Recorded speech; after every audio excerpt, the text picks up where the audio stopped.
اعوذ باللہ من الشیطان الرجیم شیطان مردود سے میں اللہ کے پناہ مانگتا ہوں۔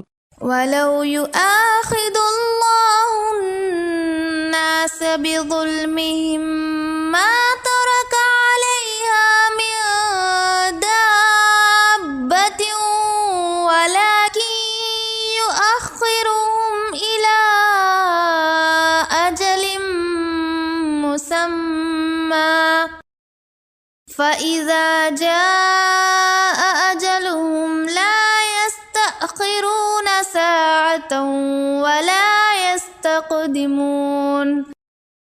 اگر اللہ لوگوں کے ظلم پر فوراً انہیں پکڑ لیتا تو زمین پر کسی جاندار کو نہ چھوڑتا، لیکن اس کا قاعدہ ہے کہ وہ ایک مقرر وقت تک انہیں مہلت دیتا ہے، پھر جب ان کا وہ مقرر وقت آ جائے گا تو وہ ایک گھڑی پیچھے ہٹ سکیں گے اور نہ آگے بڑھ سکیں گے۔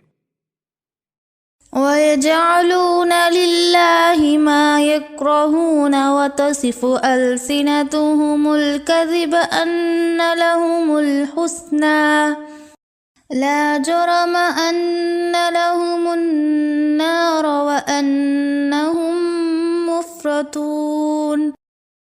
یہ اللہ کے لیے وہ چیزیں تجویز کر رہے ہیں جو خود اپنے لیے پسند نہیں کرتے، اور ان کی زبانیں جھوٹ کہتی ہیں کہ ان کے لیے آگے بھی بھلائی ہے۔ ان کے لیے لازماً دوزخ ہے اور یہ اسی میں پڑے چھوڑ دیے جائیں گے۔